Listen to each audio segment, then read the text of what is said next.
Hi, I'm Susie Garden, and this is the Ageless and Awesome podcast. I'm an age-defying naturopath and clinical nutritionist, and I'm here to bust myths around women's health and aging so that you can be ageless and awesome in your 40s, 50s, and beyond. The Ageless and Awesome podcast is dedicated to helping women through perimenopause and menopause with great health, a positive mindset, and outrageous confidence. Hit subscribe or follow now, and let's get started. Hello, gorgeous human, and welcome to this week's episode of the Ageless and Awesome podcast. This week, we're going to talk a little bit about the weight gain that happens in perimenopause. And I know I do talk a little bit, maybe a lot, I'm not sure about weight gain. I actually went back through the last sort of 4 months of episodes to see, and I haven't really spent a lot of time at all talking about this. So I wanted to have a new episode on weight gain in perimenopause because there's just so much new information that keeps coming out, and I'm absolutely loving. And you maybe are noticing this as well, but I don't know if you are, but there just seems to be so much noise about perimenopause at the moment and the need for more support. I know in Australia there is an inquiry going on at the moment into perimenopause, and it is really exciting as a perimenopausal woman to see this happening finally, so that women will actually get the support that they need to manage the symptoms that they have. Because, you know, as I've said, I'm pretty sure on previous podcasts when I've spoken to my GP about certain symptoms that I've had, like the knowledge just isn't really quite there. And again, I have total respect for GPs. They have a lot of different medical conditions they need to deal with. I have a special interest in perimenopause, so I spend a lot of time reading about it and learning new things and reading the latest research. But, you know, even when I saw my GP last week, I was showing her some of the latest research that she wasn't across.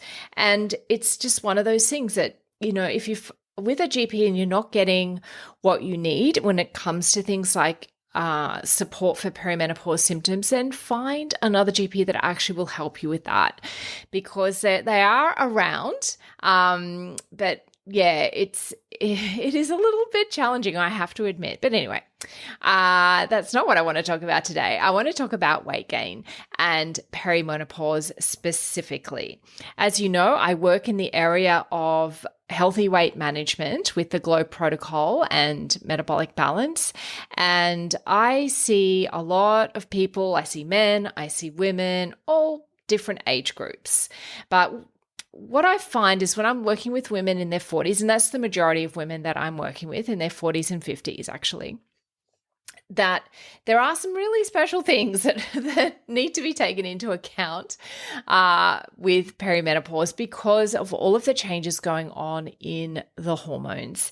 And these are a few of the factors that kind of are explaining why it is really challenging to lose weight in our perimenopause years. And remember, those perimenopause years can start when you're in your 30s. So if you're in your 30s listening to this going, oh, this doesn't apply to me, believe me, it very well might apply to you. So the main issue when it comes to weight and perimenopause is the estrogen factor, and specifically the loss of estrogen. So you may know already that what happens in perimenopause is that we very quickly get a loss of our progesterone, and the estrogen, however, kind of surges and then drops and then surges and then drops. I mean, the pathway is that it's going to drop away, but we do have these surges in the middle of while we're in this perimenopausal part of the transition. And that decrease in estrogen overall leads to a decrease in muscle mass, which you may or may not know. And it can be really quite dramatic. I know I noticed on myself a few years ago now, just a real real like fleshiness of my arms. Like I really noticed my muscle kind of disappearing. And so yeah, a decreased muscle mass. And what that does is you have then a corresponding slowdown in your metabolism just generally, because muscle burns fuel at rest. When we have a more muscular physique, we're actually burning more fuel. The muscle cells use more energy even at rest. So when we're having this decrease in estrogen and this corresponding decrease in muscle mass, it then actually kind of slows down our metabolism, just that one aspect, without all of the other ones I'm going to kind of mention now. So there's that aspect.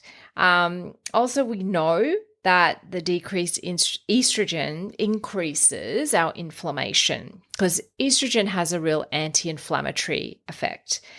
And when we are in that more inflamed state, it's much easier to store fat, because, you know, the body is kind of going, oh, I need to survive here. I better store my fat. And it also blocks the release of that fat.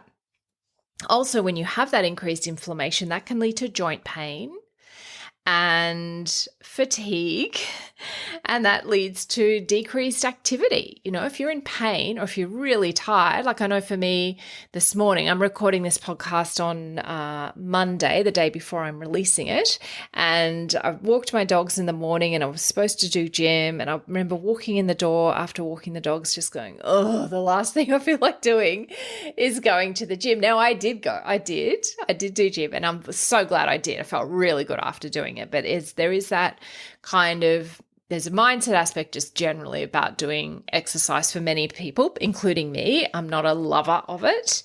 But also there's just this general kind of fatigue that you can get that can make doing exercise, like that, getting that motivation to do exercise a little bit more difficult. So I really encourage you to, if you are feeling like, oh, I don't really want to exercise today, just start.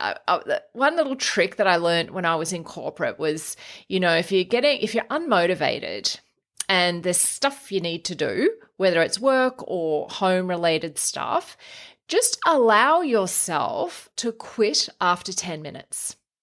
Allow yourself to quit after 10 minutes. So for me, for example, if I have to, I don't know, reorganize the linen cupboard, I really don't want to. Like, so how boring is that? But, you know, sometimes it just needs to be done.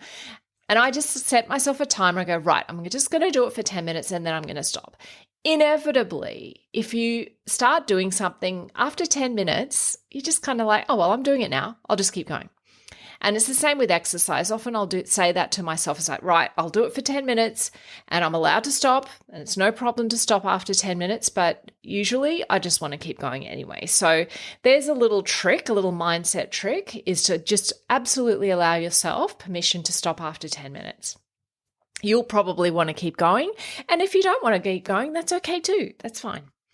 Getting back to other impacts of this loss of estrogen when it comes to weight gain. So the loss of estrogen definitely leads to fat storage around the abdominal area. So that's what we refer to as the menobelly. So even if you're pear-shaped, you may find that you're carrying a little bit more weight on the tummy area. And this is because of the decreased estrogen. Also, it can be because when we're in kind of our perimenopausal years, often there's just a little bit more stress, life stress, whether it's work, whether it's kids, whether it's aging parents or other things going on. And particularly at the moment, I think there's sort of just a level of stress generally with the cost of living. And so that extra stress also increases cortisol. That impacts your estrogen as well, by the way. But also increased cortisol does tend to promote storage of fat on the abdomen as well. So you've got two things hormonally going on that will increase fat storage in the belly area. So joyful. There's also certain medications that lead to weight gain. For example, antidepressants and anti-anxiety medications. So the class of drugs is the SSRIs, and they do have weight gain as a side effect. And I've seen dramatic weight loss when people stop those medications. But also just, I find that if people are doing my program on an SSRI, then we can overcome that blocker to weight loss and that promotion of weight gain that the SSRIs have using the techniques and tools that I have in the GLOW protocol. So that it's not necessarily that if you're on those medications, oh, well, it's inevitable, I'm going to put on weight and there's nothing I can do about it. That is actually not true. With the right strategy, the right protocol, you absolutely can get around it.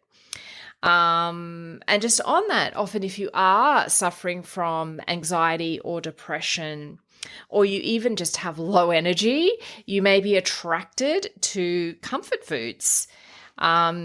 If you're fatigued, it's just to get some energy. But if it's anxiety or depression, it's just to feel better, right? And often that comfort eating is not necessarily going to be snacking on some celery, is it? It's going to be carbs, sugar, maybe processed foods. And often you'll feel good when you're eating that, but then afterwards you'll be beating yourself up, and that's not great either. So not so good. Another thing that you may have heard of the term metabolic flexibility. It's a term that I'm hearing more and more that I didn't hear probably even 5 years ago. It wasn't a term I had really even heard. So metabolic flexibility, and I'll define what that is in a second. But research shows that women begin to lose metabolic flexibility once they hit perimenopause. And metabolic flexibility is the ability of the body to switch energy sources. So to switch from glucose energy sources to fat energy sources, depending on what you've actually got available in your body. So it essentially means you're going to be able to burn fat more easily if you've got good metabolic flexibility. And other things that come into play, like insulin resistance, and you may have heard me say this before. If you're gaining weight on the belly, if your waist circumference is more than 100 centimeters, whether you're a man or a woman, it means you have a degree of insulin resistance, right? That's kind of pre-diabetes. And if you have insulin resistance, you will have poor metabolic flexibility. So that is one of the keys to even just to good health as we age, is having good metabolic flexibility. And I'm really interested. There's some new data coming out about dementia and Alzheimer's disease, and I haven't read a lot about it yet, but I believe that metabolic flexibility is one of the keys to prevention of dementia and Alzheimer's. So there's some new stuff that's about to be published that I'm looking forward to reading. And when I do, obviously I'll be podcasting on it. But yeah, if you can maintain good metabolic flexibility, then it will help with weight management, it will help with energy, it will help with prevention of many chronic diseases as we age. So that's super important. And the best time to address this metabolic flexibility and keeping it and maintaining it is actually pre-menopause. But perimenopause still allows for change in this area. And in fact, it's never too late if you jump on board and go, right, I'm not going to allow myself to be in an existence where I'm at higher risk of having a stroke or having a heart attack or getting diabetes. I want to live a healthy, fun, good quality of life, no matter what age I am. Then acting now to overhaul your lifestyle, if that's what's needed, like you might have actually a pretty healthy lifestyle. But if you're finding that you're getting this weight gain, that you're a bit fatigued, got some joint pain, all of that sort of stuff, and even if your diet's really good, you may benefit from personalized nutrition, which will absolutely optimize your health and your well-being and make you feel incredible and give you the toolkit that you need for the decades to come. And the main thing, if we're wanting to really maintain good metabolic flexibility, it's very simple. You already know what I'm going to say, I'm sure. It is managing your diet. So making sure you've got good quality whole foods, fruits, veggies, whole grains, quality proteins in the right portion size for you as well, because obviously portion size is really important. Any excess energy that we have in the body generally will get stored as fat. So if you're wanting to lose weight, you want to make sure that your portion size is appropriate for your energy level.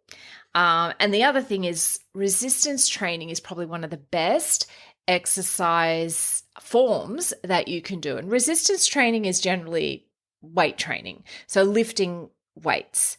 I do that, and I also do reformer. When I'm doing both, it's incredible. There's a real transformation. And when I'm adding yoga on top of that, then you're getting everything. You're getting the mind-body stuff, you're getting the muscle building, and you're getting the flexibility, and you just feel good. You feel really strong.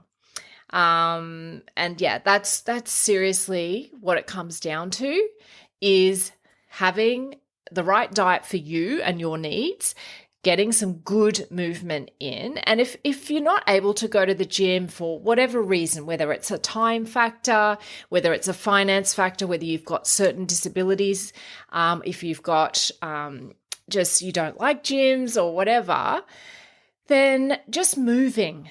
I've said this before about like even just throwing on a song and dancing in your room, and maybe changing some of the way that you move your body in that, so that you are actually putting resistance and pressure on your bones and on your muscles, so that you can build that. And maybe that is doing some squats, if you can, again, if your body has that ability, doing some squats, and maybe using what you've got around the house to put extra weight on your body, throwing a backpack on or something like that that has some weight in it, that will help with you building some muscle. That would be incredible. But also when you're doing that, being very mindful with your movement, switching on your core, engaging your glutes, all of that sort of thing, so that you don't end up injuring yourself. Okay, so this again, where you may wish to get some professional advice on that. But you know what? Even without a change in weight, all of the things I've mentioned, with the fat storage going around the middle, with the decreased muscle mass, with those two things, even without a change in weight, will lead to a heavier looking appearance. So sometimes it's not just about the number on the scales, and I'm often having this discussion with clients. It really isn't about the number on the scales. It's how you feel in your body, the strength that you feel, the energy that you feel that's what is really more important than anything else. And building good muscle will absolutely make you feel better. It will help you burn more fat at rest. It gives you that metabolic flexibility, or that improved metabolic flexibility. And the sooner you get onto this, the better. The sooner, the better. Because even just with the preliminary stuff that I'm starting to see come through with particularly the dementia and Alzheimer's disease studies, is that for women in particular, women have a way higher risk or incidence of this happening, and they're really now drilling down into perimenopause and menopause, because that is the main difference between men and women. When you're really looking at the data in dementia and Alzheimer's, the big difference is menopause and perimenopause. So the data that they're looking at now is or rather the focus now is what can we do to support women in perimenopause and menopause to reduce the risk of Alzheimer's. Alzheimer's is also known, you may not know this, as type 3 diabetes. And so anything you can do to improve your insulin sensitivity, so reduce your insulin resistance and improve that metabolic flexibility, is going to help in terms of that risk. So I know I've kind of flipped over. I wasn't actually planning to talk about dementia today, but I've been reading a fair bit about it today, so I think it's just fresh in my mind. But yes, keeping that weight under control, keeping that muscle mass up, reducing inflammation in the body is the absolute key to having a healthy life and a great quality of life as you move through the decades. So I hope that has been helpful. I would love to hear from you. If you feel like dropping me a review, I would absolutely love that. Or just send me a message on Instagram at Susie Garden Wellness, or you can send me an email, hello@susiegarden.com, and just let me know what you think of the episode. And if you have any topics or any questions that you'd like me to address in the pod, I would love to hear from you. Have an awesome week. I'll be back on Thursday for Q&A. Thanks so much for joining me today on the Ageless and Awesome podcast. If you liked today's episode, please make sure you click the little plus button if you're on Apple Podcasts, or the follow button if you're on Spotify, so that you can get each new episode delivered to you every single week. If you like free stuff, and who doesn't, then head over to susiegarden.com and grab my 8 essential age-defying secrets every woman over 40 should know right now. Or if you'd like to continue the discussion, head over to Instagram and DM me at Susie Garden Wellness. I'd love to connect with you.